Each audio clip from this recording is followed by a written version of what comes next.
लड़के यहोवा के दिए हुए भाग हैं। गर्भ का फल उसकी ओर और गर्भ का फल उसकी ओर से क्या है? अच्छा, आपको प्रार्थना करते वक्त ये स्मरण आता होगा, हमेशा उस वचन को स्मरण करते हैं कि जब तू प्रार्थना करे तो अपनी कोठरी कमरे में जा और द्वार बंद कर और भीतरी कोठरी में जाकर द्वार बंद कर और पिता से जो गुप्त में है प्रार्थना कर, और तब तुझे क्या देगा? वो प्रतिफल देगा। क्या देगा? वो प्रतिफल देगा। तो ये गर्भ में इधर आ रहा है, वो भी तो एक प्रतिफल है। क्या है? प्रतिफल। ये भी तो एक प्रतिफल है। हम लोग कई बार प्रतिफल की चाह में रहते हैं, प्रतिफल हमको मिलेगा क्या? कैसा प्रतिफल? तो लिखा है प्रतिज्ञा, प्रतिज्ञा का प्रतिफल। इधर विरानियों में जाओगे तो वहां पर भी लिखा हुआ है कि परमेश्वर की इच्छा को पूरी करो, उसके बाद में प्रतिज्ञा का फल पाओ। ये प्रतिफल जो है परमेश्वर का एक बहुत बड़ा गिफ्ट है। तो लड़के बच्चे परमेश्वर के खुद गिफ्ट है, आप परमेश्वर गिफ्ट है। तो ध्यान दीजिएगा, आगे हम चलते हैं। अब जाके देखिए, बच्चे भी कैसे? बच्चे तीतुस की पत्री 1 अध्याय उसका 6 पद को पढ़िए। कैसे बच्चे होना चाहिए? आज बहुत ज्यादा बिगड़ेल बच्चे पाए जाते हैं। आज बहुत ही ज्यादा शिकायतें आती हैं। क्या आती हैं शिकायतें? कैसे कि हमारा लड़का बिगड़ रहा है जुआ में, हमारे बच्चे बिगड़ रहे हैं। कल ध्यान दीजिएगा, मैं रात भर फाइट करता रहा। आप सबको रिक्वेस्ट दिया गया था ग्रुप में, रात को उन लोग मेरे पास 10 बजे आए, मैं नहीं जा सका। काम करते करते 7 बज गए। उसके बाद में उन्होंने मुझे इनवाइट किया, 2 दिन से बुला रहे थे, मैं नहीं जा रहा था। लेकिन शाम को लोग क्या बोले पता है? फोन करके, हम आ रहे हैं, आप नहीं आ पा रहे हो। तो मैं बोला, ये कैसा असमंजस है प्रभु, ये कैसा विडंबना है मेरे लिए। मैं नहीं जाना चाह रहा हूँ और उन लोग आ रहे हैं। उन लोग मार्शल किराए किए और वहाँ से निकल कर आ गए 9 साढ़े 9 बजे, और रात को 10 बजे से लेकर के करीबन 12:30 बजे तक युद्ध होती रही, फाइट होती रही। जिस उस बहन के अंदर में दुष्टात्माएं थी, बहुत से लोग थे, जादू विद्या करने वाले लोग थे और तरह तरह के व्यक्ति लोग थे उसके अंदर में, और उन लोग इस प्रकार की बातों को कर रहे थे। तो सबने, उनके जो पास्टर लोग आए हुए थे वो लोग समझ रहे थे कि 95% झूठ बोल रही है। लेकिन जब उल्टी के दौरान निकलना शुरू किए दुष्टात्माएं, और मैं आराधना प्रार्थना में फाइट करता रहा 12:30 बजे रात तक, और उन लोग 1 बजे वहां से गए। और वो देखिए, वो ग्राम छर्रा से जो आए हुए थे वो सरपंच की बेटी, किसकी बेटी? नर्स ट्रेनिंग करके पास हुई और लोगों को ट्रीटमेंट कर रही है। पर कल ड्यूटी छोड़ी और ड्यूटी में नहीं जा पाई क्योंकि 15 दिनों से भूत प्रेत उसको परेशान कर रहे हैं। आप चाहे जिस भी किसी पोस्ट में हो, अगर दुष्ट आत्माएं लग गई तो समझिए जिंदगी बर्बाद होने पर है। और लोग चिंता कर रहे थे कि ये नौकरी खतरे में पड़ जाएगा। अब मैं नहीं जाना चाह रहा था, बार बार बुला रहे थे, तो उन लोग स्वयं आएंगे बोले। बोला ठीक है आ जाइए। मैं इंतजार करता रहा, प्रार्थना किया, उससे आने से पहले 1-1.5 घंटा प्रार्थना किया। और जब वो आए तो चीखना चिल्लाना शुरू हो गया, क्योंकि इतने 15 दिनों से वो बहुत सारे पास्टर के पास में गए थे और हॉस्पिटल में गए थे, ट्रीटमेंट नहीं हो पाया था। और लोग यहाँ करके खुश कर गए और चंगाई पा कर गए, छुटकारा पा कर गए। और आज सुबह ये पता चला कि सुबह तक कोई अटैक नहीं हुआ है। इससे पहले क्या होता था, उन लोग प्रार्थना करते थे 12 बजे रात तक, ठीक मतलब ऐसे 12 बजे के बाद में ठीक हो जाती थी और फिर सुबह अटैक हो जाता था उसको। और आज ऐसा बात आया कि सुबह से लेकर शाम तक बहुत ही अच्छी है, खाना पीना भी बढ़िया कर रही है, क्योंकि उससे पहले वो खाना नहीं खा रही थी। क्योंकि दुष्ट आत्माएं जब इसके अंदर रहती हैं तो वो उनको क्या करती हैं, खाना तक खाने नहीं देती, पानी पीने तक भी नहीं देती। अभिषेक का तेल लगाया गया, उसकी मम्मी वहां पर मौजूद थी, सारे बंधन टूटे और स्थिति से छुटकारा पाया। इसलिए मैंने आप सबको बोला था कि प्रार्थना कीजिए कि प्रभु ऐसा काम करे। आपकी प्रार्थना को सुना प्रभु ने और उस बेटी को प्रभु ने चंगाई दिया। बोलिए हालेलुया, हालेलुया। ताली बजाकर एक परमेश्वर में महिमा। पिछले 15 दिनों से पीड़ित थी, तो आज हम इस भाग में हैं। आज हम इस शाम के समय में इन बातों में जा रहे हैं। ध्यान दीजिएगा, तीतुस कितना बोला था मैंने, 1 अध्याय उसका जी 6 पद पढ़िए। जो निर्दोष और एक ही पत्नी के पति हो, जो निर्दोष और एक ही पत्नी के पति हो, जिनके बच्चे विश्वासी हो। अच्छा क्या हो जी, विश्वासी। जिनके बच्चे क्या हो, विश्वासी। ध्यान दीजिएगा, परमेश्वर का वचन क्या बोलता है, आप विश्वासी नहीं, जिनके बच्चे क्या हो, विश्वासी। विश्वासी हो। आपके बच्चे क्या हैं? जुआड़ी खाएं, गंजाड़ी खाएं, मदारी खाएं, सट्टाड़ी खाएं, क्या है कि गैमलर हैं? बच्चे को विश्वासी होना चाहिए। आपके घराने में अगर बच्चे उत्पन्न हो रहे हैं, देखिए बहुत से मसीहों की जिंदगी में ये बातें सामने आती है। वो लोग शिकायत करते हैं कि पास्टर जी हमारा बच्चा हमारे रास्ते में नहीं चल रहा है, धर्म के मामले में नहीं चल रहा है, परमेश्वर की प्रेजेंस में नहीं आ रहा है। कैसे आएंगे? आपने उन्हें सिखाया ही नहीं। आज बच्चे की अवस्था में आपने उन्हें ये शिक्षा नहीं दिया, टीचिंग नहीं दिया कि वो उनको चर्च में जाना है। और बच्चे तो चर्च में जाने से क्या करते हैं? रोना शुरू करते हैं, क्योंकि आपने उसमें परवरिश ऐसा दिया। वचन कहता है 8वें दिन में उसका खतना होना चाहिए और 8वें दिन उसे जाकर समर्पित करो। आज हम कितने दिन में जाते हैं? 21 दिन, 25 दिन, 30 दिन। 8वें दिन में प्रभु यीशु मसीह जब पैदा हुआ तो 8वें दिन में उसको भी मंदिर लेकर गए थे समर्पित करने के लिए, समर्पण करने के लिए। चर्च में ले जाने की जरूरत है, भवन में ले जाने की जरूरत है। तो क्या लिखा है, पढ़िए। जो निर्दोष और एक ही पत्नी के पति हों, जी, जिनके बच्चे विश्वासी हों। तो आज के जमाने में बच्चे विश्वासी नहीं। कई लोग बोलते हैं ना, टीचर का बच्चा टीचर होगा, डॉक्टर का बच्चा डॉक्टर होगा, लेकिन इधर क्या है? क्या पास्टर का बच्चा पास्टर हो पा रहा है? बहुत प्रयास कर रहे हैं, बहुत सारे जगह में नहीं बन पा रहे हैं। जिनके बच्चे विश्वासी हो, कैसे हो? आगे चलिए चलते हैं। और उनमें लुचपन और निरंकुशता का दोष न हो। और उसमें निष्पन और निरंकुशता का दोष ना हो, किसी भी प्रकार का दोष ना हो करके परमेश्वर का वचन कहता है। मतलब आपको उनकी परवरिश इस कदर करनी है कि वे परमेश्वर के रास्ते में चलें,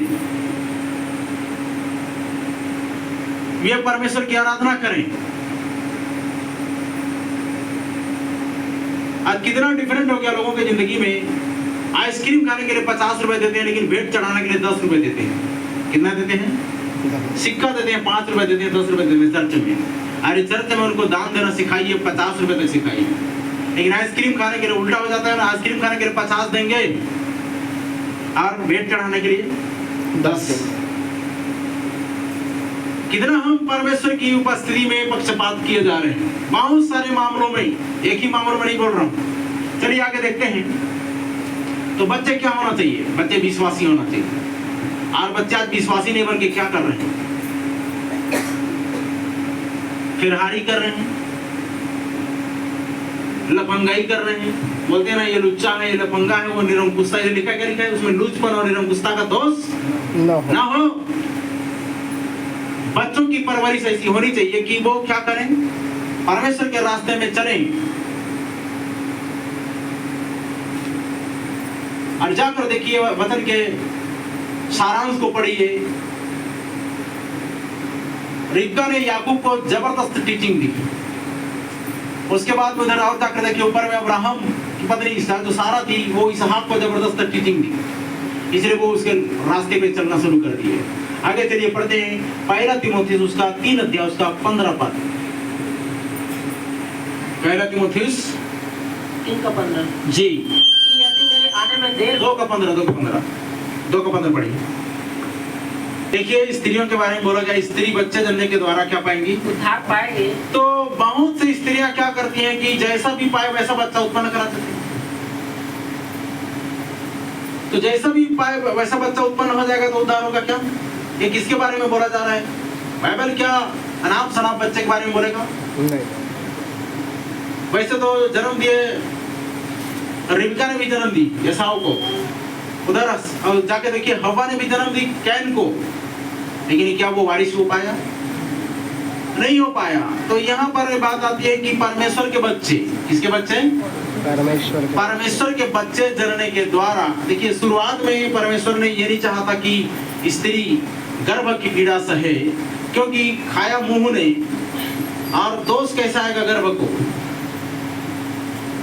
बहुत से लोग क्या बोलते हैं, मुंह से फल खाने से भाई शराब पेट को क्यों मिलेगा?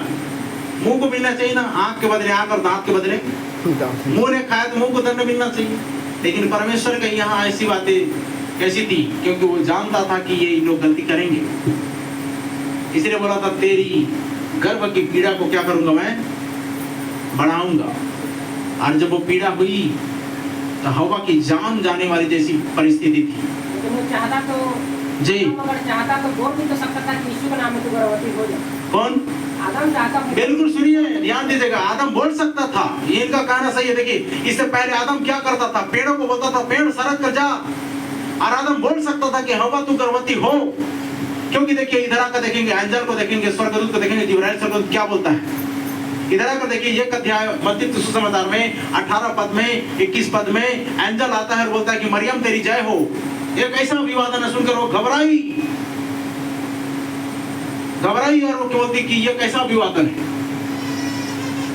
तो स्वर्गदूत उसने बोला कि परम प्रधान परमेश्वर की छाया तुझ पर होगी और तू पुत्र जनेगी, तू गर्भवती होगी। ये क्या था?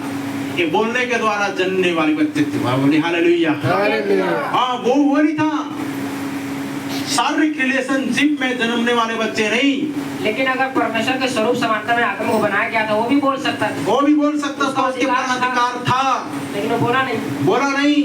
अधिकार तो था, कहीं ना कहीं परमेश्वर का मर्जी था। जी, मर्जी तो थी। भाई दुनिया में पाप को आना था, तब तो आप जानते कि उद्धारकर्ता कौन है। पापी होने का स्वभाव जब जिंदगी में आता है तो इंसान समझता है कि हमको उद्धारकर्ता की जरूरत है। आपकी अनुमति इसलिए दी गई ताकि लोग उद्धारकर्ता को जाने। लाइट का महत्व तब तक है जब अंधेरा है, सच्चाई का महत्व तब तक है जब इधर कहीं पर बुराई है। ये योजना थी। गॉड्स प्लान को अगर समझते हैं तो वो 7000 साल का प्लान है। आज के बिजनेस में होता है वो 100 साल तक का प्लान करते हैं, है ना। जनरेशन प्लान हो गया, बाइनरी प्लान हो गया, तरह तरह के प्लान। लेकिन परमेश्वर के पास जो प्लान है वो 7000 साल का प्लान है। कितने हजार साल का?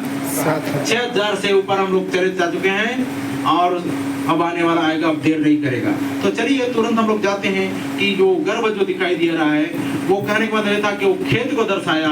यीशु मसीह ने उन बातों को बताया कि बोने वाला अच्छे बीजों के बीच में, अच्छे पौधों के बीच में जंगली दाने कहाँ से आ गए? तो प्रभु ने डिक्लेयर किया कि ये दुष्ट बैरी का काम है, जिसने क्या किया, ये अच्छे पौधों के बीचों बीच में क्या कर दिया? खराब बीज को क्या कर दिया है? बो दिया है। तो उन्होंने क्या बोला? झट से बोला कि क्या हम काट डालें, क्या उखाड़ डालें क्या? लेकिन यीशु मसीह ने क्या बोला? नहीं, इसको अंतिम तक, पकने तक रहने दो। और आज दोनों समानता में है, एक जैसे दिखाई दे रहे हैं, एक जैसे दिखाई दे रहे हैं। WCC को आप जाकर देखिए, वर्ल्ड काउंसिल ऑफ चर्च, और इधर ब्राइड्स को जाकर देखिए, दुल्हन को। ये चुनिंदे लोग होंगे जो स्वर्ग राज्य में जाएंगे। और WCC वाले जितना भी डिनोमिनेशन वाले, जितना भी इंटर डिनोमिनेशन या डिनोमिनेशनल वाले, मतलब 45,000 संस्थाएं, ये संस्थाएं रजिस्टर्ड संस्थाएं उधर बिल्कुल भी नहीं जाएंगे। उन्होंने वचन को छोड़ दिया, ये शास्त्री फरीसी की शिक्षा में चले गए।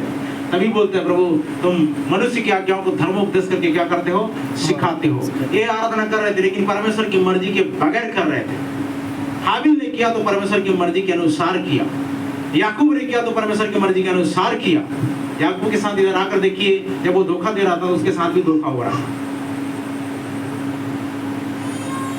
तो परमेश्वर के बच्चे जनने के द्वारा स्त्री क्या पा रही है? उद्धार पा रही है। ये लिखा हुआ है। मेरा एक प्रश्न है जी, केवल विश्वास करने से उद्धार पाएगी कि बपतिस्मा ले रहेगी तब उद्धार पाएगी? देखिए वचन डिक्लेयर है, विश्वास इधर लिखा हुआ है कि जो विश्वास करे बपतिस्मा उसी का उद्धार बस होगा। मैं पूछना चाह रहा हूँ। हाँ, जो विश्वास करे बपतिस्मा उसी का उद्धार होगा, नहीं तो दोषी ठहराया जाएगा। क्योंकि देखो आप डाकू नहीं हो कि आपके पास ऑप्शन नहीं है। आज आपके पास में जल है, आज आपके पास में हर वो ऑप्शन है। उस ऑप्शन को अगर फॉलो नहीं करते तो फिर कैसा होगा? नहीं हो सकता ना। परमेश्वर अपने वचन के खिलाफ नहीं जा सकता, क्योंकि परमेश्वर अपने नाम से कहीं अधिक महत्व अपने वचन को दिया हुआ है। बिना बपतिस्मा पाए कैसे आप जा सकते हैं? जिनके पास में वचन नहीं गया, जिनके पास में वो चीज नहीं गई, वो भरा जा सकते हैं, क्योंकि वो परमेश्वर के प्लानिंग में हो सकता है। लेकिन हर वो व्यक्ति, बोला गया है कि हर वो व्यक्ति को इधर आना ही पड़ेगा, जल का बपतिस्मा लेना ही पड़ेगा। और नहीं लेता तब उद्धार नहीं पाएगा। और किधर से पाएगा जब जानकार है तो?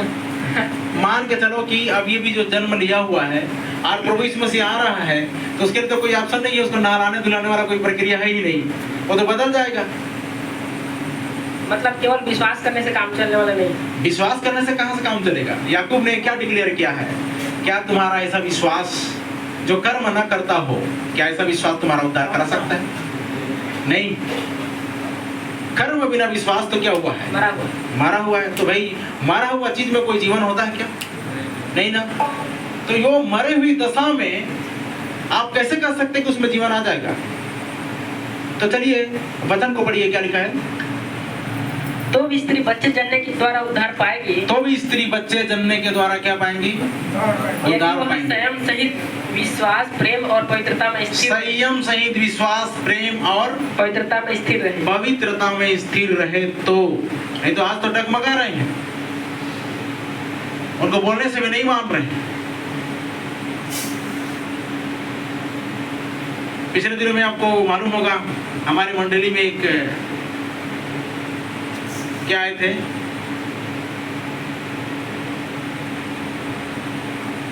कलकत्ता से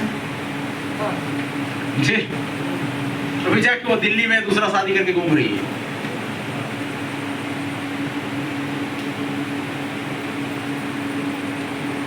परमेश्वर की योजना को समझना बहुत ही जरूरी है, अगर नहीं समझ पाए तो गड़बड़ है। तो देखिए योवेल नबी की पुस्तक में जाइए और 1 अध्याय 3 पद को पढ़िए। अपने बच्चों से इसका वर्णन करो और देखिए वचन कहता है अपने बच्चों से इसका वर्णन करो, और वे अपने बच्चों से। लेकिन आप अब उसको क्या करते हैं पता है? ये बच्चा रो रहा है। आज बच्चे इतने ज्यादा जिद्दी हैं, मोबाइल, आपको खाना बनाना है मोबाइल पकड़ा दिए, आपको कहीं पर व्यस्त होना उसको मोबाइल दे दिए। ये बच्चे ज्यादा बिगड़ने के कारण तो माता पिता अक्सर हो जाते हैं, क्योंकि वो खाना बनाना नहीं दे रहे हैं आपको, वो परेशान कर रहे हैं, मोबाइल दे रहे हो। क्या दे रहे हो? लेकिन आप ये गाना क्यों नहीं सिखाते? आप ये आराधना करना क्यों नहीं सिखाते? आप ये प्रार्थना करना क्यों नहीं सिखाते? आप ये परमेश्वर के रास्ते में चलना क्यों नहीं सिखाते? इसलिए आगे चल के वो चोरी चकारी करते हैं, तरह तरह की बातें बोलते हैं, डिंगमार बनते हैं, बीमारी बनते हैं, घमंडी बन जाते हैं, ठीक बन जाते हैं, कठोर बनते हैं, भले के बैरी बनते हैं, परमेश्वर के नहीं परंतु सुख विलास के चाहने वाले बन जाते हैं। अपने बच्चों से इनका वर्णन करो और फिर उनके बच्चे आने वाले पीढ़ी, और फिर उनके बच्चे आने वाली पीढ़ी से, पीढ़ी के लोगों से, और पीढ़ी के लोगों से। एक वचन कहा गया है, जाति बोली गई, जाति जाति, लेकिन उसको इंग्लिश में अगर पढ़ोगे तो डिक्लेयर होता है कि ये इस पीढ़ी के लोगों से, ये जो पीढ़ी चल रही है ना अभी, इस पीढ़ी के लोगों से बोला है प्रभु ने। ये व्यभिचारी और खराब पीढ़ी के लोगों से जो मुझसे लजाएगा उसे मैं भी लजाऊंगा।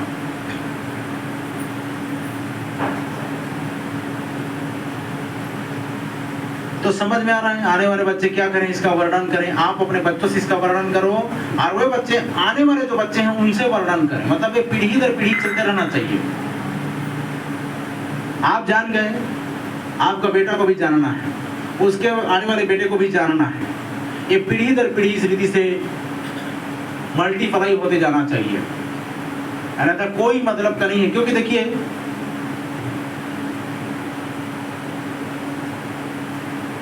अब रिबका के पास चले जाते हैं थोड़ा सा, उसने याकूब को ज्यादा ध्यान दी, इसको ध्यान दी, याकूब को ज्यादा ध्यान दिया, एसाव को ध्यान नहीं दी। तब इसमें भी कुछ भेद है ना, उस भेद को बाद में समझते रहेंगे, मिस्ट्री है। आगे चलिए वचन पढ़िए। बच्चे स्वयं परमेश्वर के गिफ्ट हैं, गर्भ का फल उसकी ओर से प्रतिफल लिखा हुआ है। उस विषय में लोग थोड़ा सा जानकारी ले रहे हैं। तो अब पढ़िए भजन संहिता 128 अध्याय, भजन संहिता 128 अध्याय 1 से लेकर के 6 पद तक उसमें सारे भजन पढ़ दीजिए, 1 से 6। क्या ही धन्य है हर एक जो यहोवा का भय मानता है, क्या ही धन्य है वो जो हर एक जो यहोवा का भय मानता है और उसके मार्गों पर चलता है, और उसके मार्गों पर चलता है। तो अपनी कमाई को निश्चय खाने पाएगा, अपनी कमाई को निश्चय खाने पाएगा। तू धन्य होगा, तो धन्य होगा, और तेरा भला ही होगा, तेरा भला ही होगा। तेरे घर कहीं पर ध्यान दीजिएगा, जितने वचन को आप पढ़ रहे हैं वहां पर कहीं पर आपका नुकसान होगा नहीं बोला गया है, वहां पर कहीं पर आपका हानि होगी नहीं बोला गया है। शुरू से अगर पढ़ते लिखा है क्या ही धन्य हुआ जो पुरुष यहोवा का क्या ही धन्य है हर एक जी, हर एक व्यक्ति क्या ही धन्य है, हर एक यहोवा का भय मानता है। धन्य मतलब आशीषित जो यहोवा का भय मानता है। और आगे तू अपनी कमाई को निश्चय खाने पाएगा। जी, कमाई को निश्चय खाने पाएगा, लेकिन व्यवस्था पीरों में जाकर देखिए तो अपनी कमाई को नहीं खाने पाएगा, लिखा है आज्ञा उल्लंघन के कारण। तू धन्य होगा, तो धन्य होगा, इधर तो लिखा है आज्ञा पालन के कारण धन्य होगा, आज्ञा उल्लंघन के कारण श्रापित होगा लिखा है। और तेरा भला ही होगा। और तेरा भला होगा, इधर बोला भला होगा, लेकिन उधर जाकर देखिए दूसरा पॉजिटिव पॉइंट में, मतलब नेगेटिव पॉइंट में, उधर तेरा भला ही होगा, इसमें नहीं, नुकसान होगा, उसमें नुकसान, इसमें नुकसान है, हानि होगी। आगे तेरे घर के भीतर तेरी स्त्री, तेरे घर के भीतर तेरी स्त्री फलवंत दाखलता सी होगी। तेरी मेज के चारों ओर, देखो सब में आशीष ही आशीष है। तेरे बालक जलपाई के पौधे से, तेरे मेज के चारों ओर तेरी बालक जलपाई के पौधे के नहीं होंगे, पौधे के नहीं होंगे। सुन सुन, जो पुरुष यहोवा का भय मानता हो, जो पुरुष यहोवा का भय मानता वह ऐसी ही आशीष पाएगा। ऐसी ही आशीष पाएगा। लेकिन ऐसा तो कोई भय मानता ही नहीं जी, वो तो सब दिखा दे कि भय, वही तो बात है, पूरा 100% वही तो गड़बड़ है। यहाँ तो मिसिंग कंप्लेंट आ रही है। जो पिछले रात को वो जो बहन आई हुई थी, वो प्रभु की बेटी आई हुई थी, कितने सारे लाखों रुपए खर्च करके वो ट्रेनिंग पूरी कर चुकी, नर्सिंग ट्रेनिंग, डॉक्टर बन गई, लेकिन उसको पूछा क्या तू प्रार्थना करती है? तो नहीं करती हूँ। वचन पढ़ती है? तो नहीं पढ़ती हूँ। दुष्ट आत्मा काहे के लिए नहीं आएगा भैया? क्यों नहीं आएगा? आत्मा का, प्राण का जो भोजन है वो वचन है। वो मजबूती का कारण क्या है? आपकी प्रार्थना लाइफ है। लेकिन वो चर्च नहीं जा रही है, उसके पिताजी बोल रहे हैं, इसको हम लोग बोलते हैं बार बार प्रार्थना कर बेटी, प्रार्थना कर, नहीं करती है। वो दुष्ट आत्मा आकर बता रही है क्यों? ये तो प्रार्थना नहीं करती। क्या नहीं करती? अरे आपको चुपके से प्रार्थना कराते हैं लोग ना, लेकिन उनकी जिंदगी में प्रार्थना नहीं रहता है। उसकी मम्मी को रोना पड़ा। एक समय था उसकी मम्मी को दुष्ट आत्मा पकड़ा था, वो हमारे द्वारा छुटकारा पाई, लेकिन उसके बाद भूल गए। भूलने के बाद अब उसकी बेटी पे बारी आ गई। उसकी बेटी की बारी आई, सब तरफ घुमाए, इधर क्या बोलते सुनोनी उलोनी, इधर सब तरफ घुमाए। बहुत से पास्टर लोग आए थे, लेकिन उन्होंने कुछ ठीक नहीं कर पाए। सबने बोला था 95% झूठ बोल रहे हैं, और उन्होंने बोला था कि चलो अब पास्टर मगन के पास लेकर जाते हैं। उसकी मम्मी समझ गई कि ये उसी के द्वारा ठीक होगा, क्योंकि उसने मुझे ठीक किया था, उसके द्वारा प्रभु ने काम किया था। और इतना धन्यवाद दे करके गई। जब छुटकारा पाई तो बोला अब मेरी जरूरत कैसे पड़ रही है? इतने सालों में नहीं पड़ी। जब उन्होंने मीटिंग किया तो पूछा नहीं था, लेकिन अब जरूरत पड़ी। परमेश्वर वैल्यू समझाता है, देख इनको स्मरण करने की जरूरत है। इसके द्वारा तो छुटकारा पाई थी, अब परमेश्वर जिसके द्वारा छुटकारा लिख दिया है, उसका पीढ़ी दर पीढ़ी उसके द्वारा छुटकारा पाएगा। बोली हालेलुया, बोली हालेलुया। तो चलिए आगे पढ़ते हैं, क्या लिखा हुआ है? यहोवा तुझे सिय्योन से आशीष देगा, यहोवा तुझे सिय्योन से आशीष देगा, और तू जीवन भर यरूशलेम का कुशल देखता रहे। वरन तू अपने नाती पोतों को भी देखने पाए। देखो परमेश्वर की आशीष इस कदर उतरती है, मल्टीप्लाई होकर के पीढ़ी दर पीढ़ी, वरन तू अपने नाती पोते को भी क्या करने पाएगा? देखने पाए। इसराइल को शांति मिले। इसराइल को शांति मिले। ये जेठा को तो मिलना ही मिलना है। इसराइल जेठा है और बड़ा से छोटा आशीष पाता है, उधर से आशीष इधर आई। हम भी स्मरण करते याद करते। चलिए आगे। तो ये तो हो गया वचन से 128 अध्याय। अब उत्पत्ति में जाइए, उसका अध्याय 25, उसका 22 से 27 पढ़िए। देखिए ऐसा गर्भ किसी का देखने को मिला, ऐसी कहानी सुनने को मिली, या अभी तक ऐसा कारनामा हुआ क्या? मेडिकल साइंस में ऐसी बातें हुई क्या? देखिए परमेश्वर का वचन बाइबल में है, और वो वचन है जो इस प्रकार कहता है कि पढ़िए, लड़के उसके गर्भ में आपस में लिपट के एक दूसरे के किसके बारे में बातें हो रही है? याकूब और नहीं, इसहाक की पत्नी रिबका के अंदर में गर्भ में 2 बच्चे। कितने बच्चे हैं? 2 बच्चे। 2 बच्चे। जी जी पढ़िए। अब क्या लिखा है? तब उसने कहा, हाँ मेरी जो ऐसी ही दशा रहेगी, तो मैं कैसे जीवित रहूंगी? मैं कैसे जीवित रहूंगी? क्योंकि क्या कर रहे हैं, गर्भ में एक बच्चा संभाला नहीं जा रहा है, ऊ करते रहते हैं, लेकिन इधर 2 बच्चे हैं, और दोनों क्या कर रहे हैं? दोनों वहां पर 1.5 साढ़े होशियार हैं, ठीक है ना? बहुत से बच्चे तो एकदम कुछ खेलते नहीं हैं, लेकिन ये तो दोनों आपस में वहां क्या कर रहे हैं। ये पहला ऐसा गर्भ है रिबका का जहां पर दोनों बच्चे लड़ रहे हैं आपस में अंदर में। आगे बढ़िए। और वह यहोवा की इच्छा पूछने को गई। और वो यहोवा की इच्छा पूछने को गई। कहां पर गई? आज लोग नहीं जाते हैं। चर्च में गई। हाँ, चर्च में गई, आराधनालय में गई, यहोवा की इच्छा पूछने को गई। तब यहोवा ने उसे कहा, तेरे गर्भ में 2 जातियां हैं। अरे तेरे गर्भ में कितनी जातियां हैं? 2 जातियां। अरे उसको समझ नहीं आ रहा था ना ये मेरे साथ क्या हो रहा है करके, तो वो पूछने को गई और यहोवा जवाब देता है कि तेरे गर्भ में 2 जातियां हैं। देखो, कई बार इंसान की जिंदगी में दर्द होता है। कहां पर? टखनों में, घुटनों में, कमर में, उसके बाद में गर्दन में, उसके बाद में सिर में। समझ नहीं आता लोगों को क्यों हो रहा है। अरे यहोवा से पूछो तो सही, बताएगा। पिछले दिनों मैंने बताया था चर्च में, किसी को ऐसा दर्द हुआ, समझ में नहीं आ रहा है क्यों दर्द हो रहा है, मेडिसिन ले रहे, गोलियां ले रहे हैं, लेकिन परमेश्वर की नजर से अगर देखोगे, परमेश्वर की आंख से देखोगे तो वो अनुभव को दे रहा है। यह इसके अनुभव को दे रहा है कि देखो जल कहां तक था? घुटने तक। घुटने में दर्द हो रहा है, पेन हो रहा है, ये शरीर में भी दर्द आ रहा है, वो आपको इस एक्सपीरियंस से गुजार रहा है। इधर देखिए, यह रिबका, जब ये रिबका के गर्भ में 2 जुड़वा बच्चे आपस में लड़ रहे हैं और वो पूछने को गई यहोवा की इच्छा, तो यहोवा जवाब देता, तेरे गर्भ में कितनी जातियां हैं? 2 जातियां हैं। और तेरी कोख से निकलते ही 2 राज्य के लोग अलग अलग होंगे। और तेरी कोख से निकलते ही 2 राज्य के लोग क्या हो जाएंगे? अलग अलग होंगे। अच्छा, ये किसकी प्लान था? परमेश्वर। हाँ, ये तो परमेश्वर का प्लान था ना। जबकि हम इस बात को समझ चुके हैं, मैं आपको बता चुका हूं इसका थोड़ा सा मूल भेद को कि क्यों ऐसा हुआ। जबकि रिबका को देखिए वो पवित्र थी, इसहाक को देखिए वो भी पवित्र था, इनकी जोड़ी जो है ना बहुत जबरदस्त जमी थी, लेकिन उनके बीच में अब ये तीसरा किधर कौन से आ रहा है?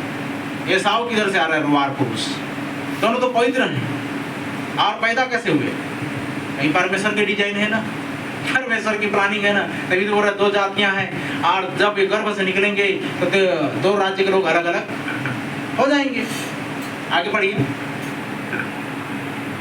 और एक राज्य के लोग दूसरे से अधिक सामर्थी होंगे। और एक राज्य के लोग दूसरे से अधिक सामर्थी होंगे। हाँ, ये कौन हुए जानते हैं? और बड़ा बेटा छोटे के अधीन होगा। और बड़ा बेटा छोटे के अधीन होगा। जब उसके प्रसव का समय आया, डिलीवरी का समय आया, तब क्या प्रकट हुआ कि इसके गर्भ में जुड़वे बालक हैं। पहला जो उत्पन्न हुआ वह लाल निकला, पहला जो बालक पैदा हुआ। और उसका सारा शरीर कंबल के समान रोममय था। क्या था जी? रोममय मतलब रोमान पुरुष था, बाल ही बाल। इसलिए उसका नाम एसाव रखा गया। एसाव रखा गया। पीछे उसका भाई अपने हाथ से एसाव की एड़ी पकड़े हुए उत्पन्न। बड़ा विचित्र है, तुझे ऐसे नहीं छोड़ने वाला मैं। और उसका नाम याकूब रखा गया। तुझे ऐसा नहीं छोड़ने वाला मैं। देखो, गर्भ में लड़ तो रहा था, लेकिन अब इधर एड़ी पकड़ के निकल रहा है। ऐसा जन्म देखे आपने कभी? एड़ी पकड़ के निकल रहा है। याकूब क्या कर रहा है? गर्भ में ही अड़ंगा मार करके उधर एड़ी को पकड़ा हुआ और निकल रहा है। तू कैसे छोड़ के जा सकता है मेरे को? एड़ी पकड़े हुए। जब रिबका ने उनको जन्म दिया जी, तब इसहाक 60 वर्ष का था। 27 तक पढ़ना है। 27 तक पढ़िए। फिर वे लड़के बढ़ने लगे। और एसाव तो वनवासी होकर चतुर शिकार खेलने वाला हो गया। पर याकूब सीधा मनुष्य था। कैसा था जी? सीधा मनुष्य। तो फिर क्यों कहते अड़ंगाबाज था? और तंबू में रहा। नहीं, वचन का दूसरा खंड को देखते हो आप, लेकिन पहले खंड को नहीं देखते। याकूब की ऐसा कैसा था? सीधा था। बेचारा को कोई बुद्धि नाम की चीज नहीं थी ऐसा, इसलिए तो उसकी माँ को सिखाना पड़ा कि बेटा तो एक काम कर, एसाव तो बहुत ज्यादा चतुर है, उधर लिखा उसके बारे में चतुर है वो तेरी आशीष को तो वो छीन कर चला जाएगा। इसलिए तू क्या कर, तू मेमना ले आ, मेमने के बच्चे को ले आ, और मैं इसके लिए तुझे क्या करूंगी? बना दूंगी। कैसे बनाऊंगी? हरिन की मांस की तरह। लेकिन अगर याकूब जी, उसका पिता जो है जी, मतलब उसका पिता जो इसहाक था वो भविष्यद्वक्ता था। हाँ। तो क्या उसका आंख भविष्यद्वक्ता नहीं देख पाता कि ये कौन है करके? जान पाता, लेकिन कैसे नहीं जान पाया? भाई ये परमेश्वर ने आंख बंद किया हुआ है ना, उसी को बोलो। अगर चाहता तो जान सकता है। बिल्कुल जान सकता है। और कई बार परमेश्वर अपनी प्लानिंग को दर्शाने के लिए, योजना को पूरा करने के लिए, इसहाक की भी आंखें धुंधली हो गई थी, लिखा है ना, और पहचान नहीं पा रहा। अरे भाई आप पहचान पाओगे कि नहीं? चलिए आपकी आंखें बंद हो जाती हैं लेकिन कान तो खुले रहेंगे ना, आवाज को तो मेरी पहचान पाओगे, ठीक है ना। वो आवाज को भी नहीं पहचान पाया क्योंकि परमेश्वर ने आंख कान नाक सब बंद कर दिया था। हालेलुया। इसीलिए क्योंकि वो आशीष कहाँ पर आनी थी? इधर भविष्यवाणी हुई है कि बड़ा छोटा के अधीन होगा। वो जान जाता, भविष्यवक्ता है, वो जान जाता, लेकिन उस वक्त उसकी आंखें भी बंद कर दी गई थी। क्योंकि देखिए कई बार ऐसा होता है, अब मैं तो बताया था आपको, हिजकिय्याह को क्या किया, यशा को भविष्यवाणी करवा दे, जा जो तेरे घर के विषय में कहना हो क्या कर दे, कह दे, क्योंकि तू नहीं बचने वाला है, मरने वाला है। लेकिन जब देखिए परमेश्वर फिर से उसको क्या कर दे रहा है, जब उसकी प्रार्थना को सुना, यशा को फिर से बोल रहा जा रिटर्न जा, और अब फिर से भविष्यवाणी करना, क्या करना, तो जिंदा रहने की भविष्यवाणी करना 15 साल की। अब वो व्यक्ति हिजकिय्याह बोलता तू पागल है, अभी मुझे मौत की भविष्यवाणी करके जा रहा है और फिर मुझे जिंदा होने की भविष्यवाणी करके जा रहा है। लेकिन देखिए किसने, एसाव ने क्या गलती किया था? एसाव की गलती तो बड़ी बड़ी गलतियां हैं, उसका स्टडी करोगे तो समझ में आएगा कि एसाव ने क्या किया। और चतुर शिकार खेलने वाला था और बहुत ही तेज था, और वो क्या करता था, उससे बाजी मार लेता था। और याकूब एकदम सीधा व्यक्ति था, और सीधा होकर के क्या लिखा वहां पर, सीधा, और क्या था, वो कुछ नहीं जानने वाला था। इसलिए उसकी माँ को उसको सिखाना पड़ा कि बेटा तू ऐसा कर। आज जब आप आराधना करने के लिए नहीं सिखाओगे, प्रार्थना करने के लिए नहीं सिखाओगे, तो आशीष कैसे पाएंगे? आज जब आप उसको चर्च जाने के लिए, चर्च में भेंट देने के लिए, चर्च में और रूल्स रेगुलेशन नहीं सिखाओगे तो कैसे जाएंगे?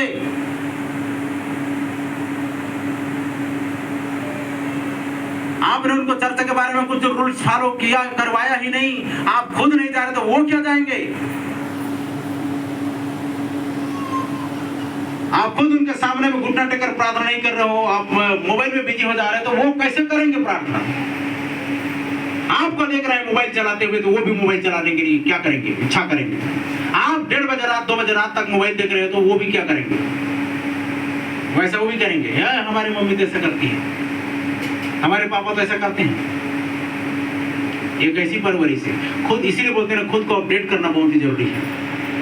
खुद को जिसने नहीं बदला वो भी इन सारी चीजों को भी नहीं बदल सकता। खुद की जिंदगी में ऐसा अनुभव पाए रहोगे तो बोल सकते हो कि हाँ मैंने अपडेट किया,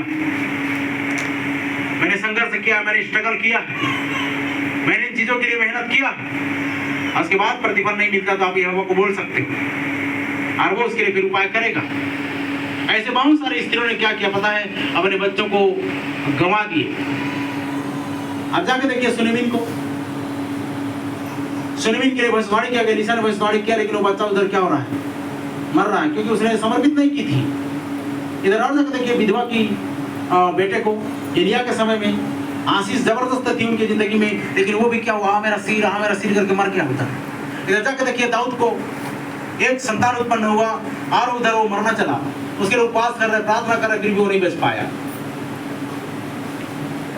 तो वैसे परवरिश का नतीजा, खामियाजा को इंसानों को क्या करना पड़ता है, भुगतना पड़ता है, भुगतान करनी पड़ती है। आज बहुत हद तक आपने सोशल मीडिया में उनको घुसा दिया, टेलीविजन में उनको घुसा दिया, और इससे क्या हो रहे हैं, बच्चे बिगड़ रहे हैं। आपने कभी उन्हें चर्च का नियम नहीं बताया, इसलिए उनको पूछने से नहीं पता, नहीं मालूम। कर मैंने भी बोला, जैसा तू जानती है कि इनको चेक करने से जानती है कि बीपी लो हो गया है, शुगर हाई हो गया है, मैग्नीशियम की कमी है, पोटेशियम की कमी है, तो उन दवाइयों को तुम देती हो, तो तुम्हारे प्राण आत्मा के लिए परमेश्वर का वचन है और प्रार्थना है, तब तुम सुरक्षित रह पाओगे। तो कल सुबह फिर अटैक करेगा। सुबह उठकर तुम्हारी दैनिक दिनचर्या क्या होनी चाहिए, प्रार्थना करना आना चाहिए, बाइबल पढ़ना आना चाहिए। अगर आपकी दैनिक दिनचर्या ऐसी नहीं है तो फिर आप नामधारी हो, नाम मात्र के विश्वासी हो। एक मसीह व्यक्ति की जिंदगी में प्रार्थना आराधना बहुत ही जरूरी है। प्रार्थना वचन का अध्ययन होना बहुत ही जरूरी है। प्रार्थना करना है तो वचन का अध्ययन करना है। अगर आप नहीं कर पा रहे हो, चलो अकस्मात कुछ हो गया उस दिन, अगर ना अध्ययन नहीं कर पा रहे हो, प्रार्थना नहीं कर पा रहे हो, फिजिकली प्रॉब्लम कुछ आ जा रहा है, तब की बात अलग है। ये तो हर दिन आपकी हैबिट होनी चाहिए, आपकी आदत बननी चाहिए कि प्रार्थना और आराधना। इससे क्या होगा पता है? इससे परमेश्वर की उपस्थिति में जब आप जाओगे, मूसा के अंदर में जो तेज चमक रही थी, वैसा ही परमेश्वर की उपस्थिति आपके अंदर आएगी। एक व्यक्ति संगति से दूर जाता है, बाहर जाता है, और उसको बोला क्या कि तुम बार बार क्या करना, चर्च नहीं जाती है। वहां पर जितने पास्टर आए तो उसको भी और दुष्ट आत्मा बोल रहे हैं कि तू पास्टर बन रहा है, तू पास्टर बना हुआ है, तो तू खुद आराधना नहीं लगाता वहां पर। क्या नहीं लगाता? प्रार्थना नहीं करता, आराधना नहीं करता, वो आराधना नहीं लगाता करके वो बोल रही है। परमेश्वर की उपस्थिति में चलिए और परमेश्वर से बातचीत करके आरंभ कीजिए अपने दिनचर्या को। तब लिखा है ना, तब वो तुम्हारे लिए सीधा मार्ग निकालेगा। तो आगे चलते हैं। कितना पढ़ रहे थे? 27 तक हो गया। 33 अध्याय में जाइए। 33 का उसका 5 को पढ़िए। 33:5। उसने आंखें उठाकर स्त्री और बच्चों को देखा और पूछा ये जो तेरे साथ में कौन है? जी। उसने कहा ये तेरे दास के लड़के हैं, ये तेरे दास के लड़के हैं जिन्हें परमेश्वर ने अनुग्रह करके मुझको दिया है। परमेश्वर ने अनुग्रह करके मुझे क्या किया है? दिया है। कितने सारे बच्चे हो गए थे याकूब के। आंखें उठाकर देखा ये क्या, इसका ये क्या माजरा है, इतना बड़ी भीड़ जो आ रही है, क्या है? तो उसने क्या जवाब दिया अपने बड़े भाई को कि ये परमेश्वर के अनुग्रह से दिए हुए तेरे लड़के, मतलब ये मेरे बच्चे हैं जो परमेश्वर ने मुझे अनुग्रह करके क्या किए हैं? दिए हैं। तो परमेश्वर ने अनुग्रह करके अगर आपको बच्चा दिया है, उस बच्चे की परवरिश में कमी करने के आपको जरूरत नहीं है। मतलब भरपूरी उसको पालन पोषण दीजिए, परमेश्वर के वचन को सिखाइए, बचपन से उसको आराधना करना सिखाइए, प्रार्थना करना सिखाइए और वचन को पढ़ना सिखाइए। अरे आप अंग्रेजी सिखाते हैं ना, ABCD EFG, वैसे इसको भी सिखाइए ना। आइए थोड़ा वचन में जाते हैं।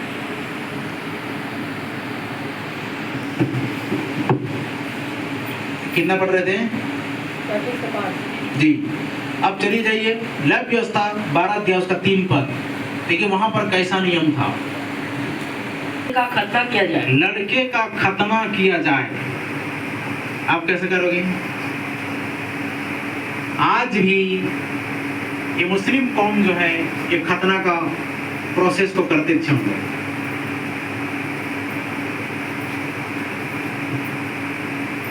ऐसा उस समय नियम था। लेकिन जब एक बच्चा बाप को नहीं जानता तो कैसे बपतिस्मा दिया जाए? क्या चीज को? बपतिस्मा कैसे दिया जाए? बच्चे को नहीं दिया जा सकता ना, जब तक वो 10-12 साल का ना हो, पाप को न जाने, बुराई को त्यागना न जाने, नहीं दिया जा सकता। अभी भी वो बालक है, उसको तो मैच्योरिटी में थोड़ा सा आना पड़ेगा। 12-13 साल की उम्र तक आना ही पड़ेगा। जबकि वो कुछ जान जाए कि हाँ ये पाप है, ये बुराई है, ये लड़ाई है, ये झगड़ा है, तब जाकर उसको दिया जा सकता है।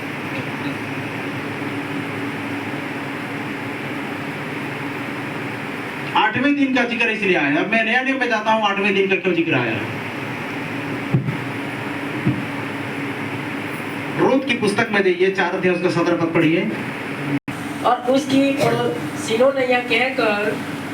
पड़ोसियों ने यह कहकर नाओमी के एक बेटा उत्पन्न हुआ है। नाओमी को एक बेटा उत्पन्न हुआ है। लड़के का नाम ओबेद रखा। लड़के का नाम क्या रखा? ओबेद रखा। ओबेद रखा। ईसाई का पिता और दाऊद का दादा वही हुआ। ईसाई का पिता और दाऊद का दादा वही हुआ। कौन हुआ? जिसका नाम था ओबेद। अब देखिए वहाँ कैसा वंश निकल रही है, वंश वृक्ष कैसे आ रही है। ये दाऊद का दादा वही हुआ बोलने से अब दाऊद का वंशज इधर निकल रहा है। रूत की पुस्तक से नाओमी का इधर लड़का जो हुआ जिसका नाम ओबेद रखा गया, पड़ोसी ने उसका नाम क्या रखा? ओबेद रखा। ईसाई का पिता और दाऊद का दादा वही हुआ। तो लिखा ना, दाऊद किसका पुत्र था? ईसाई का। ईसाई का पुत्र कौन था? दाऊद। तो ओबेद क्या कौन था? ईसाई का। तब तो ये हमारा दाऊद उसका क्या हुआ? दाऊद का दादा हुआ ना वो। ईसाई किससे पैदा हुआ? ओबेद से पैदा हुआ। समझ आ रहा है? ये वंश वृक्ष है। और दाऊद के बाद में सुलेमान के बाद में इधर जब ये क्या बोलते हैं, इधर अबशालोम लोग जब हुए, उनका कोई इधर गिनती नहीं है, क्योंकि सुलेमान के बाद में उधर पीढ़ी क्या हो जाती है? आशीष नहीं उतर पाती ना। सुलेमान ने वहीं पर स्टॉप कर दिया, सारे आशीष को रोक दिया। उसने अन्य जाति स्त्री ब्याह करके उसने क्या कर दिया, आशीष को रोक दिया। परमेश्वर का स्रोत को क्या कर दिया, रोक दिया। और उसकी दुखद मृत्यु हुई, बहुत खतरनाक मृत्यु हुई सुलेमान की। जिस किसी दिन अगर आप पढ़ोगे तो समझ में आएगा कि बहुत दर्दनाक मौत हुई इसकी, क्योंकि उसने वो गलती किया जो उसके पूर्वजों ने नहीं किया था। इतना बुद्धिमान होकर, इतना ज्ञानवान होकर उसने वो गलती की जो उसके पूर्वजों ने नहीं की थी। इसलिए परमेश्वर उसे बनाए नहीं रखा। नहीं तो बोला था कि राजगद्दी को बनाए रखूंगा पीढ़ी दर पीढ़ी तक, लेकिन वहां से आशीष कट जाती। आगे देखते हैं क्या पढ़ रहे थे, रोज जा रहे थे उसका 17 पद। अब पहला समय लेकर थे 24 पद में जाइए। तब वह उसको संग ले गई और 3 बछड़े और एपा भर आटा और कुप्पी भर दाखमधु भी ले गई। अब एक और टाइम आता है कि जब उसने उसका दूध छुड़ाया, दूध छुड़ाने के समय वो उसे कहां पर लेकर गई, तब वह उसको संग ले गई और 3 बछड़े और एपा भर आटा और कुप्पी भर दाखमधु ले गई और उस लड़के को सिलो में यहोवा के भवन में पहुंचा दिया। आमीन। अगर आपका बच्चा को सही सलामत देखना चाहते हैं, परमेश्वर को समर्पित करने की आवश्यकता है, परमेश्वर को सौंपने की जरूरत है। यहाँ पर देखिए वो एक क्या नाम उसका, हन्ना एक उदाहरण है। उसने परमेश्वर से मांगी प्रार्थना करके, और जिसका नाम जब पैदा हुआ था नाम था क्या, वासुदेव बोल रहे हैं समूएल। उस बच्चे को उसने लेकर के क्या कर रही, साथ में भेंट चढ़ा करके वो सिलो में क्या था, परमेश्वर का भवन, जहाँ पर याजक था एली। उस समय वह लड़का ही था। उस समय वह क्या था, लड़का ही था। दूध छुड़ाया गया, तुरंत जाकर उसको समर्पित करने की जरूरत है। अगर ये रूल्स पालन नहीं करते हो, कल के दिन में बच्चा बिगड़ेगा, आप मत बोलना हमें नियम नहीं बताया गया, हमको ये रूल्स नहीं मालूम। सारी बातें तो आपको बताई जा रही है, डिटेल में बताई जा रही है। कैसे आशीष रुक जाती है परमेश्वर की, उसको बताया जा रहा है, कैसे आशीष आती है उसको भी बताया जा रहा है। हाँ, तो क्या पढ़ रहे थे वचन को, 1:24 हो गया ना। तो कहने के बाद उसको समर्पित कर दी उसने। आपका भी फर्ज बनता है, जब कभी किसी घर बच्चा होता है, सीधा उसको परमेश्वर के भवन में ले जाओ और समर्पित करो, तब उसमें परमेश्वर की आशीष बनी रहेगी और परमेश्वर की अगुवाई में वो चलेगा। और नहीं तो फिर कोई और भूत प्रेत उसका पीछा करते रहेगा पाप कराने के लिए। बोलते ना, कोई ऐसा लगता है कि कोई हमारा पीछा कर रहा है, कोई हमको देख रहा है, कोई हमको भगा रहा है। कई सारे लोग बोलते हैं कि मुझे किसी की आवाज सुनाई दे रही है, ऐसा बोलते रहते हैं। तो भाई परमेश्वर की उपस्थिति में नहीं हो तो क्या आवाज आएगी, खाली है जगह तो वो तो एंट्री मारेंगे ही। और परमेश्वर की उपस्थिति में आप भरे हुए हैं तो परमेश्वर की आवाज आएगी। मैंने बताया था आपको प्रपोज का मतलब क्या होता है। ये नहीं कि रोटी का टुकड़ा खा दिया और वाइन पी दिए, आधा रस पी दिए, वो नहीं। कन्वर्सेशन होना चाहिए, परमेश्वर वापस आपको बात करना चाहिए। ये असली रियल प्रभु वॉइस। आगे जाते हैं, हम क्या पढ़ रहे थे, व्यवस्था विवरण से अध्याय उसका 4 से 8 पढ़िए जल्दी से। सुन, यहोवा हमारा परमेश्वर है, यहोवा हमारा परमेश्वर है। यहोवा एक ही है। कितने हैं जी, एक ही है। आज संस्था वाले कितने बोलते हैं, 3। पिता परमेश्वर अलग, पुत्र परमेश्वर अलग और पवित्र आत्मा परमेश्वर अलग। पुराने नियम में भी इसका जिक्र है। मूसा ने एक परमेश्वर देखा, आज जितने डिनोमिनेशन वाले में 3 परमेश्वर देखते हैं। कितने परमेश्वर, 3 परमेश्वर देखते हैं। यहाँ पर बोला जा रहा है कि मूसा ने नियम दिया, बोला कि हे इस्राएल सुन, हमारा परमेश्वर यहोवा है, यहोवा एक ही है। यहोवा एक ही है, और कोई 3 नहीं है, कोई 2 नहीं है, एक ही है। और आगे, तू अपने परमेश्वर यहोवा से, तू अपने परमेश्वर यहोवा से अपने सारे मन और सारे जीव और सारी शक्ति के साथ क्या रखना, प्रेम रखना। और ये आज्ञाएं जो मैं आज तुझको सुनाता हूँ, वे तेरे मन में बनी रहे। कहाँ पर बनी रहे, मन में बनी रहे। मन में तो बनी नहीं है। बोलते हैं, बहुत सारे लोग बोलते हैं प्रार्थना करने का मन नहीं कर रहा है, आराधना करने का मन नहीं कर रहा है, तो फिल्म देखने का भी मन नहीं करना चाहिए ना, खाना खाने का भी मन, वो तो दबा के खाते हो और फिल्म दबा के देखते हो, सीरियल धारावाहिक 1:30 बजे रात तक देखते हो, वो उसमें मन क्यों करता है? लेकिन प्रार्थना आराधना करने के लिए आपको मन नहीं लगता, चर्च जाने के लिए आपको मन नहीं लगता, शादी ब्याह पार्टी बैंगो चंगो सब में जाने के लिए मन करता है, ड्रेस वेशभूषा पहन करके जाते, लेकिन चर्च जाने के लिए अधिक लोग 50-50 किलोमीटर से जाते हैं, लेकिन चर्च जाने का मन नहीं करता। ये कौन सम्मान है आपके अंदर? मैं बता रहा था पिछले दिनों में कि ट्यूमर जबकि शरीर के अंदर से जा सकता है, के अंदर जबकि शरीर के अंदर से जा सकता है, ये जितना भी ये खराब माइंड क्यों नहीं जा सकता, ये खराब सोच क्यों नहीं जा सकता? और रत्ती भर रखना नहीं, पूरा फाड़ के फेंकना है। नहीं बोलते ना, परमेश्वर अपने मन को फाड़ कर मेरे पास आओ। वो परमेश्वर ऐसा सर्जन है, वो ऐसा चीरा लगाया कि मन का पड़ेगा और आप परमेश्वर की विधि व्यवस्था पर चलोगे। मैं तुमको एक ऐसा हृदय दूंगा बोला है, नया हृदय नया मन सब आएगा। नए किडनी आ जाता है तो नया मन क्यों नहीं आ सकता? हालेलुया। बहुत लोगों को मन नहीं लगता, यहोवा का भय का आत्मा रहेगा तब तो मन लगेगा जी। तो परमेश्वर को उपस्थिति में जाओगे तब तो भय रहेगा। आप तो कहाँ जा रहे हो? थिएटर में जा रहे हो, 24 घंटा 4 इंच की मोबाइल को क्या कर रहे हो? देखे चले जा रहे हो। पिछले दिनों में बता रहा था, जो पवित्र आत्मा पाया हुआ व्यक्ति है वो अपने आप को इस प्रकार की टेलीविजन के सामने में वो शो नहीं करवाएगा। देखो मैं पवित्र आत्मा पाया हुआ, जाकर सिनेमा थिएटर में बैठा हुआ नहीं। अपने पवित्र आत्मा पाया उसका तो कम से कम लिहाज करो, उसका तो कदर करो, उसको तो शोकित मत करो। इसीलिए आपको देखिए पवित्र आत्मा क्यों दिया गया है? ताकि वो आपको गाइड करे, आपको प्रार्थना करना सिखाए, आपको वचन पढ़ना सिखाए, और वही दूर रहेगा तो दाऊद की तरह बोलोगे ना, क्या अपने पवित्र आत्मा को उससे अलग ना कर, उदार आत्मा देकर मुझे फिर से क्या कर संभाल। तो ये पवित्र आत्मा उनकी जिंदगी से चला गया है, इसलिए उन लोगों को मन नहीं लगता। उद्धार का हर्ष खो दिया, उद्धार का हर्ष खो दिए हैं, पवित्र आत्मा को खो दिए हैं, परमेश्वर के गिफ्ट को खो दिए हैं, इसलिए उनको मन नहीं करता वचन पढ़ने के लिए, उनको प्रार्थना करने के लिए, क्योंकि उन्होंने क्या कर दिया है? कुछ तो मिस कर दिया है।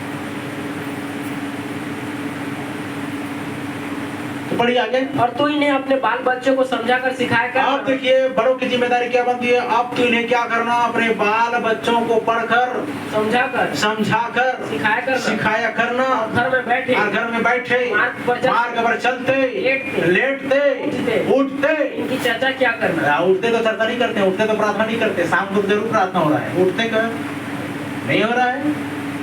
और घराने में देखिए इतना प्रसिद्धि पाए हुए लोग गए थे, जान रहे हैं आपको, उसी परिवार की बातें। उसके जस्ट बाजू में सरपंच जी का, हमारे मौसा जी का घर है।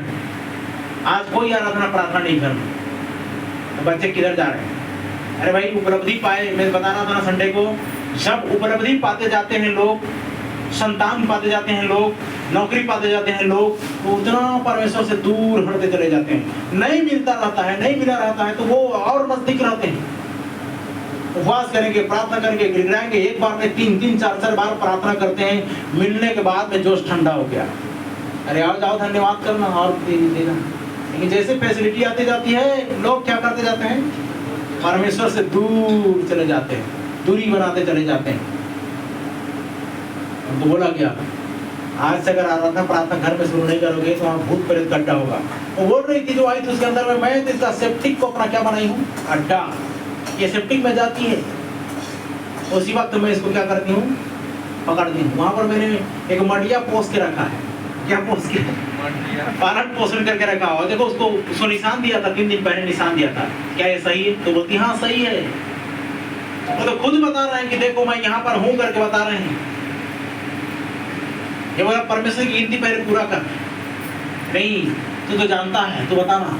मैं बोला मैं क्यों बताऊँ? तू कबूल कर, तू अंगीकार कर, तू यहाँ से भाग।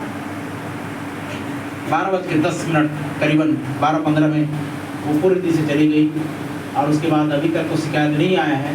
बाकी इंसान अब गलती करेगा अपने आप को इस रीति से इन्वॉल्व करेगा संसार के कामों में, ड्यूटी कर रही होकर के 24 घंटा उसमें रहेगा और कम से कम समय नहीं देगा प्रार्थना आराधना के लिए, तो फिर से तो आएंगे। उनको तो क्या चाहिए? खाली जगह चाहिए। और खाली जगह इंसान का हृदय होता है, सुखी जगह इंसान का हृदय होता है, तो वहाँ पर आने के लिए वो चाहते रहते हैं। और इन्हें अपने हाथ पर चिन्ह के रूप में बांध रहा। आप चुपचाप रहिए, प्रार्थना मत कीजिए। 7 दिन, 21 दिन, महीने दिन खुद ब खुद वो जगह दुष्ट आत्मा का अड्डा बनता जाएगा। आप परमेश्वर से दूर खुद ब खुद हो जाओगे। जितना ज्यादा पेट के लिए भोजन जरूरी है, उससे ज्यादा कहीं वचन जरूरी है, उससे कहीं ज्यादा प्रार्थना जरूरी है। आपको अपने आप को बनाए रखने के लिए, पवित्रता में बने रहने के लिए, शुद्धता में बने रहने के लिए आपको प्रार्थना आराधना की जरूरत पड़ेगी। हाँ, तो क्या पढ़ रहे थे? 4 से 8 तक। और इन्हें अपने हाथ पर चिन्ह के रूप में बांध रहा। आप देखिए परमेश्वर के वचन को क्या कर रहे हैं? अपने हाथ में चिन्हानी के रूप में बांधना। और ये तेरी आंखों के बीच टीके का काम दे। अरे तेरी आंखों के बीच में क्या दें? टीके का काम दे। ओके, 8 तक। ओके, अब चले जाइए अय्यूब की पुस्तक 1 अध्याय 1 से 2, 4 से 5। अय्यूब नामक एक पुरुष था। उस देश में अय्यूब नाम का एक व्यक्ति था। वह खरा और सीधा था। और परमेश्वर का भय मानता। तो अय्यूब भी सीधा था, मतलब याकूब भी सीधा था, लेकिन लोग क्या बोलते हैं? नहीं, वो रंगाबाज था। अरे भाई, परमेश्वर ने इधर डिक्लेयर कर दिया वो सीधा है। दाऊद को नाम बोला गया। दाऊद को, मूसा को बोला गया था, सबसे ज्यादा क्रोधी व्यक्ति बोला गया। नम्र बोलता है। जबकि इधर परमेश्वर क्या बोल रहा है? नम्र बोल रहा है। इसको लोग बोल रहे हैं ये अड़ंगाबाज है, लेकिन परमेश्वर अपनी दृष्टि में क्या देख रहा है? ये सबसे सीधा है। परमेश्वर का देखना मनुष्य का देखना अलग है। वो तो अंतर बताया ना, तुम्हारी सोच मेरी सोच में जमीन और आसमान की फर्क। अंतर बताया है। मैं किसी दिन इस अंतर के बारे में आपको बताऊंगा। आज आपको इतना अंतर कराया जा रहा है, अंतर करके बताया जा रहा है, दूध का दूध और पानी का पानी करके बताया जा रहा है, फिर भी आपको एहसास नहीं होता। क्यों संस्थाओं में जुड़े हुए हो भाई? क्यों संस्थाओं में अभी तक डिनोमिनेशन में जुड़े हुए हो? मौत दे रही है संस्थाएं। ये वो समय है एक तरफ WCC में चले जाने का, और एक वो समय है जो मैंने बताया था स्पेसशिप, इतना बड़ा स्पेसशिप मैंने देखा जो जल के ऊपर में जो मंडरा रहा है वो लेने के लिए आए हैं। पवित्र आत्मा रूपी स्पेसशिप है। चुनी हुई दुल्हन सिर बजाएगी वहां पर, बाकी सब लोग छूटेंगे संसार में। और विशेष स्पेशल यान भेजा जा रहा है। अब ये भी बात मैं आपको वतन से प्रूव कर दूंगा, एलिया के लिए रथ भेजा गया कि नहीं? अच्छा, आज के जमाने में उस वक्त दिखाई दे रहा है वो रथ, लेकिन आज के जमाने में क्या भेजेगा? रथ भेजेगा कि स्पेसशिप भेजेगा? क्योंकि आसमान जाना है। ये दर्शन थोड़ा सा मैच करता हुआ है। उस वक्त जिन्होंने देखा और रथ बोल दिया, और उसको अगर उस समय के लोग देखते, उस समय के लोगों ने देखा तो क्या देखा? यूहन्ना ने जब देखा तो क्या देखा कि उनकी पूंछों, मतलब क्या मतलब पूंछों में बिच्छू किसी डंक रही, और उसी से लोगों को पीड़ा पहुंचाते थे। और उसे क्या मार रहे थे? डंक मार रहे थे। वो विस्फोट को देखा ना, यंत्र को देखा उसने, और थोड़ी देर बिच्छू को देखा उसने, और बिच्छू को नहीं देखा उसने। मतलब वो आज की परिस्थिति को, खतरनाक परिस्थिति को देखा। परमेश्वर बुद्धिमानी से बताता है। मैंने स्पेसशिप जो बताया कि बहुत बड़ा स्पेसशिप जो आकाश विसृति से लटका हुआ है, आसमान में सैर कर रहे हैं, और मैं बोल रहा हूँ मुझे इस पे जाना ही है, डेफिनेटली जाना ही है। वो व्यक्ति जो मुझे गाइड कर रहा है वो बोलता है कि चल मैं तेरा नंबर लगा दिया, चल वहाँ पर जाते हैं, और उसके कराने के बाद चल, बस वहीं पर जाकर मैं टच करने वाला था, फिर मैं जागृत हो गया। तो इसका समय आ चुका है, ये वो टाइम आ चुका है। ये और टाल मटोल करने का समय नहीं रह गया। आप अपने आप को इधर किधर इन्वॉल्व करोगे, वो समय नहीं रह गया। अपने आप की तैयारी कीजिए। आगे पढ़िए। वह खरा और सीधा था, और परमेश्वर का भय मानता था, और बुराई से दूर रहता था। उसके 7 बेटे और 3 बेटियां, 7 बेटे 3 बेटियां उत्पन्न हुई, 4-5 इसी का जी। उसके बेटे बारी-बारी से एक दूसरे के घर में खाने, उसके बेटे बारी-बारी से एक दूसरे घर में खाना पीना करने के लिए आ जाया करते थे, और अपनी तीनों बहनों को अपने संग खाने पीने के लिए बुलवा भेजते थे। जी बुलाते थे। 5 तक। जब भोज के दिन पूरे हो जाते और जब ये भोज के दिन पूरे हो जाते, तब क्या तो मेहंदी जला रहे हो अभी? रुको रुको थोड़ा सा, तब अयुब उन्हें बुलवा नहीं तो सब खास खा के भागेंगे इधर से। तब अयुब उन्हें बुलवा कर पवित्र करता तब अय्यूब उन्हें बुलवा कर क्या करता? पवित्र करता। क्यों करने की जरूरत है? ये डिस्टर्बेंस आ गई। अति धर्मी जिसको बोलते हैं, अय्यूब ने क्या सोचा कि वहाँ नीचे पड़ी, और बड़े भोर को उठकर उनकी गिनती के अनुसार में बड़े चढ़ाता और बड़े भोर को उठ करके अय्यूब क्या करता था? उनके गिनती के अनुसार में बड़े चढ़ाता गिनती के अनुसार होम बलि चढ़ाता था। क्योंकि अयुब सोचता था अय्यूब सोचता था, कदाचित मेरे लड़कों ने हाँ, पाप करके परमेश्वर को छोड़ दिया हो, कदाचित मेरे लड़कों ने पाप करके परमेश्वर को क्या कर दिया हो? छोड़ दिया हो। आप उनकी कोठरी थोड़ी जा रहे हो, परमेश्वर कितना प्रार्थना कर रहा है, वो कितना आराधना कर रहा है, कितना वचन पढ़ रहा है। इस रीति अयुब सदैव क्या करता इस रीति से अय्यूब क्या करता था? सदैव क्या करता था। तो आपको क्या करना चाहिए? मैंने समर्पित होने का चीज बताया आपको, वर्णन करने का चीज बताया आपको। परमेश्वर को उपस्थिति में परमेश्वर के बच्चे देने की आवश्यकता है और उसको परमेश्वर को उपस्थिति में ले जाने की जरूरत है, ये बताया मैंने आपको। और ध्यान दीजिएगा, देखिए एक वचन क्या कहता है, लेवियस्ता 12 अध्याय उसका 3 पद को अपने पढ़ा, तो वहां पर एक 8वें दिन लड़के का खतना किया जाए। सेम वचन आपको लूका 1 का 59 में मिलेगा, लूका 2 का 21 में मिलेगा, यूहन्ना 7 का 22 में मिलेगा, और प्रेरित 15 अध्याय 1 में मिलेगा। ये उस जगह में भी यीशु मसीह का भी 8वां दिन में खतना कराया गया था, उसको लेकर जाया गया था वहां पर। यीशु पर मरियम लेकर गए थे उस आराधनालय में, और उसका 8वें दिन में क्या किया गया था? समर्पण की विधि कर दी गई थी। वैसा ही 8वें दिन में क्या हो जाता है, जो रक्त स्त्राव है या फिर जख्म है वो सारे बढ़ जाते हैं और वो समय चला जाता है, समझ रहे ना? 7वें दिन, उसके बाद 8वें दिन में जाना है, चर्च में जाना है और बच्चों को समर्पित करना है। आगे अगर इन कामों को, इन वचनों को पूरा करते हो तो लाभ होगा, और नहीं करते हो तो यहीं पर कुछ चीज छिपा हुआ है, समझ रहे हैं ना?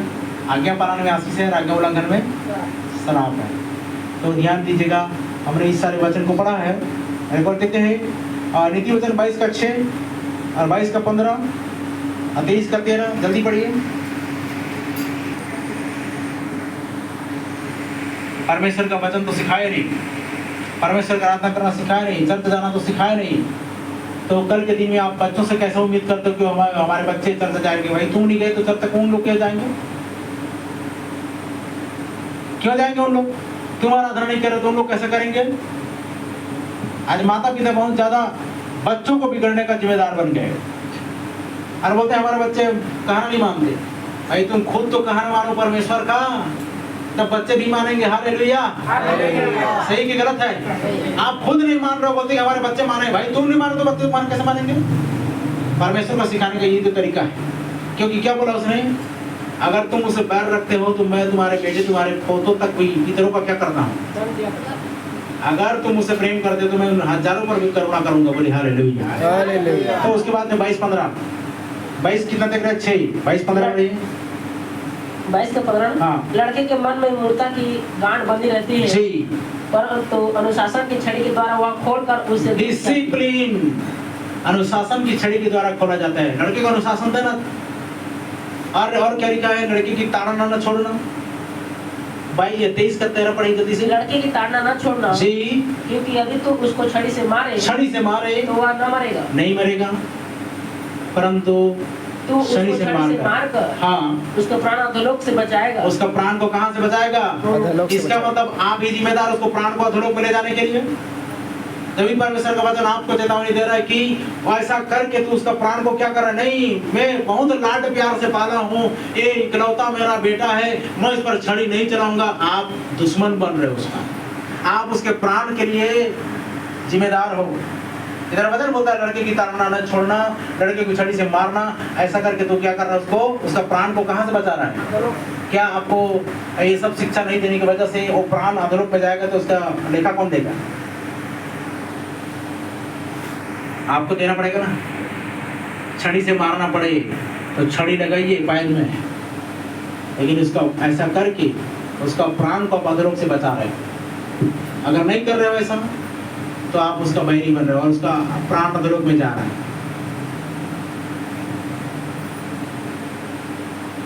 तो ये सारी बातें वर्णन करना है अपनी पीढ़ी के लोगों से, बच्चे को समर्पित करना है चर्चा में ले जा करके। इन कामों को अगर करते हो तो परमेश्वर आशीष करेगा। हमें लोग बोलते हैं ना, हम ऐसा नहीं करेंगे तो ये नहीं मिलेगा आशीष। कुछ लोग बोल रहे थे, विजय दिन कमेंट कर रहे थे, ये आशीष रुक जाती है। साफ शब्दों लिखा है, दशमांश नहीं देने से आशीष रुक जाती है और दशमांश देने से आशीष आती है।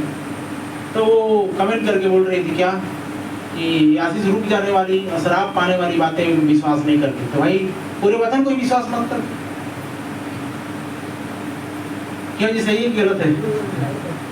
लिखा है ना वहाँ पर, देखिए क्या लिखा है, सारे दशमांश भंडार में ले आओ ताकि मेरे भवन में भोजन वस्तु भर रहा है, और ऐसा करके मुझे परखो, मैं तुम्हारे लिए अपरंपार आशीष की वर्षा करता हूँ कि किसकी वर्षा? अगर ऐसा आशीष की है, वर्षा। अगर ऐसा है तो दूसरे संस्थाओं के जो पादरी लोग हैं, जो भी हैं, जी तो भेड़ दशमांश नहीं बोलते ना भाई?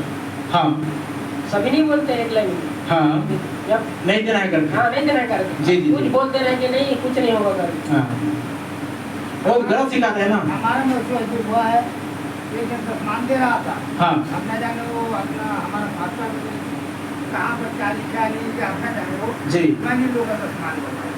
जब देने वाला था नहीं दिया, पता नहीं दिया, अपने जाने कौन दिया। अरे वो तो और आपस समझे समझ भाषा जिसने थे उसको तो जानते। हर जगह में जी गलत टीचिंग जा रहा है, जी जी गलत मैसेज जा रहा जी है। हाँ, जी हाँ, जी और वो लिखा है कि फाड़ने में अंतर में फाड़ने वाले भेड़िए हाँ। झूठी शिक्षा दे रहे हैं। जो भेड़िए की आवाज़ जो पिछले दिन मेरे गांव वाले सुन रहे थे, हम लोग जब वहाँ पर गए थे तो मैंने उनको बताया था कि वहाँ पर सांपों का बाउंडर देखा, और जो मीटिंग कर रहे थे, कन्वेंशन किए उन्होंने उसी जगह में, सांपों का सैलाब उठ रहा है, बाउंडर जा रहा है, सब तरफ फैल रहा है। आज देखिए वो फैल रहा है, घर के लोगों को पकड़ रहा है, परिवार के लोगों को पकड़ रहा है। तो वहाँ पर जो चर्च डिवाइड हो गए, तो भाग हो गए, और 20 से दुष्ट आत्मा बोल रहे हैं 20 से तुम लोग एक हो जाओगे। कैसे होगा? कैसे होगे? तो यहाँ परमेश्वर का बेटा जाएगा तब तो होगा, नहीं हो पाएगा। तो परमेश्वर इन सारी बातों के द्वारा हम सबको आशीष दे। खड़े जाइए, हम प्रार्थना करेंगे। बातें इनके मन में गांठ बंधी रहे, अरे वचन के अनुसार चल पाए। जब बच्चे हो तो प्रभु तेरे अनुसार, तेरी मर्जी के अनुसार हो, और उसको तेरे हाथों में समर्पित कर सके। जिनके हो गए हैं उनको समर्पित करने की आवश्यकता है, चर्च में ले जाकर के उनको अच्छे परवरिश देने की जरूरत है, और तेरे वचन के अनुसार उन्हें अनुशासन देने की जरूरत है। और अगर बिगड़ रहे तो छड़ी लगाने की भी जरूरत है, ऐसा तेरा वचन कहता।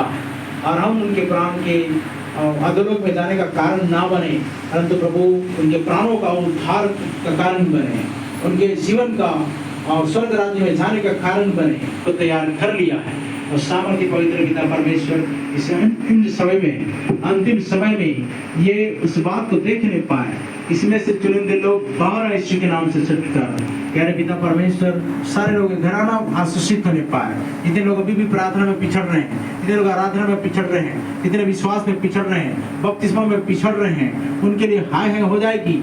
इसलिए प्रभु परमेश्वर पिता, जिनको फिर से तूने चेतावनी दिया है, हर बार तेरा जब वचन आता है, तेरे भविष्यवक्ता के पास आता है, तेरे पास्टर के पास आता है, तो प्रभु ये चेतावनी के रूप में ही आता है। लोग माने ना माने उनके ऊपर में डिपेंड करता है, लेकिन प्रभु तू हमेशा से उनको चेतावनी दिया है। अपने भविष्यवक्ताओं के द्वारा, वचन के द्वारा तूने हर बार चेतावनी दिया है। नाश होने से पहले उनको चेतावनी दिया है। एक बार दुष्ट को भी तू चांस देता है ताकि वो सुधार कर ले। अगर नहीं सुधरता है तो सीधा प्रभु तू दरो भेज देता है। पहला चिन्ह जो आसमान तू दिखाया है, दूसरा चिन्ह तेरा भविष्यवक्ता है। उस संसार के लिए क्या बचा है? न्याय तो बचा ही है, न्याय सिर्फ बाकी रह गया है। उससे पहले अनुग्रह काम कर रहा है। जीवित परमेश्वर पिता, तेरे आगमन से पहले इनके जिंदगी में सुधार आने पाए। जितने आपकी शाम तेरे वचन को सुने हैं, ये अपनी जिंदगी को मजबूत कर लेने पाए। प्रेयर मीटिंग आयोजन के लिए तेरा धन्यवाद। तेरे बेटे बेटी लोग यहाँ पर उपस्थित है, सचमुच में पिता तेरे राज्य से वंचित ना हो। जब तू आए तो प्रभु हमारी सुधि लेना। हम दुनिया में किसी भी रीति से, किसी भी परिस्थिति में छूट कर रहना नहीं चाहते हैं। जब तू आए तो प्रभु हम तेरे साथ बादलों पर उठा लिए जाएं। इतना तुझसे गुजारिश है, इतना तुझसे विनती है। इनकी जिंदगी में कोई ऐसा कमी है, घटी है, दूर कर देना, भरपूरी देना। प्रार्थना यीशु के नाम से मांगते हैं, आमीन। हाथों को उठाइए, प्रभु तरह से प्रार्थना करेंगे। हे हमारे पिता, आप जो स्वर्ग में हैं, आपका नाम पवित्र माना जाए, आपका राज्य है, आपकी इच्छा स्वर्ग में पूरी होती है, ऐसे स्वर्ग में कर दो। हमारा दिन भर की रोटी आज है, इस प्रकार हम अपने अपराधों को क्षमा करें, वैसे हमारे अपराधों को क्षमा करें। हमें परीक्षा में क्योंकि राज्य पराक्रम और आमीन। परमेश्वर आपसे करने God bless you. God bless you.